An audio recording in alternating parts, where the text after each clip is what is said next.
over those next few days especially.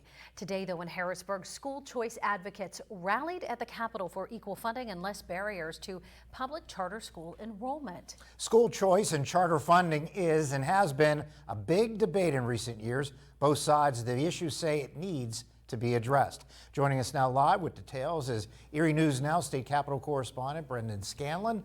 Good evening, Brendan.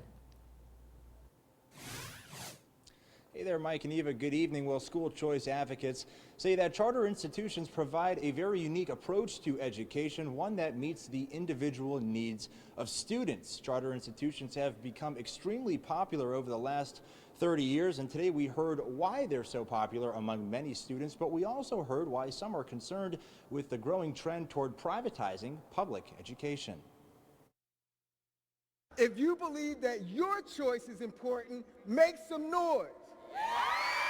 Today, charter advocates, teachers, and students like Olivia made some noise for school choice. It just really gives me like an inspiration on what I want to do. Olivia says her charter school helps her explore and pursue what she's passionate about. I really like theater and art. It brings out a really fun, creative side of me and has a really good impact. Her mom, Amber, agrees and says every parent deserves a choice when it comes to education. Not every school is right for every child. There's not a cookie cutter approach, or there shouldn't be, to education. But advocates say charter enrollment caps and a lottery-based application process are limiting choices for parents and students. Students should not have to win the lottery to access the education that meets their needs. Some lawmakers disagree and say the caps are necessary. It is one of the few controls that our local school districts have to maintain the growth of charter schools. House Education Committee Chairman Peter Schweier says charter institutions have outpaced Pennsylvania's 30-year-old charter law. The original goal of a charter school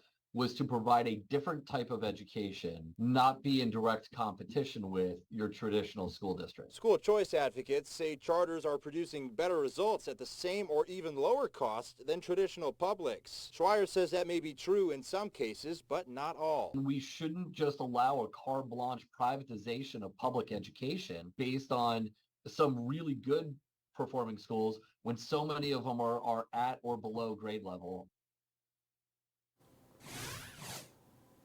And there are now 183 charter institutions across Pennsylvania that have over 170,000 students currently enrolled. And as you just heard, that was certainly not the case back in the 1990s when Pennsylvania's charter law was written. For that reason, lawmakers from both sides are looking to provide a much needed update. It's an update they may get to in this year's budget. We'll have much more details on that up on our website, erienewsnow.com.